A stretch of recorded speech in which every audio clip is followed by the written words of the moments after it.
नहमदुहु व नुसल्ली अला रसूलिहिल करीम अम्मा बाद। जो इंसान मर्द औरत जवान बूढ़ा अपने गुनाहों से थक गया है, उसको इस बात का एहसास हो गया है कि भी मैंने अल्लाह को नाराज़ करते करते बड़ा वक्त गुजार दिया है, तो अल्लाह जल्ले शानहू ने उसके लिए बड़ा बेहतरीन मग़फ़रत का एक बहाना अपनी कुरान पाक के अंदर एक सूरत की शक्ल में अता फ़रमाया और अल्लाह जल्ले शानहू उसकी मग़फ़रत फ़रमा दें। ये बात किसी ने बताई? आप अलैहिस्सलाम ने बतलाई और हज़रत अबू हुरैरा रज़ियल्लाहु ताला अन्हु उसके रावी हैं। वो फरमाते हैं कि जो आदमी जुमे वाला दिन, जुमेरात वाला दिन, इसके दरमियान में जो रात है इसे कहते हैं शब जुमा, जुमे की रात।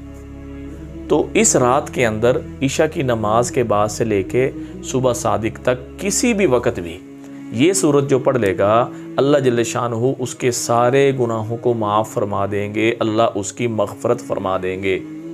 और जो आदमी यही सूरत किसी के लिए हदिया कर देगा तो अल्लाह जल्ले शानहू उसकी भी मग़फ़रत फरमा देंगे।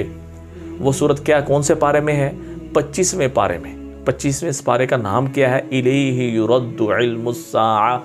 ये और ये इलैहि युरद्दु यानी 25वें पारे की सेकंड लास्ट सूरत है और वो सूरत का नाम है सूरत दुखान।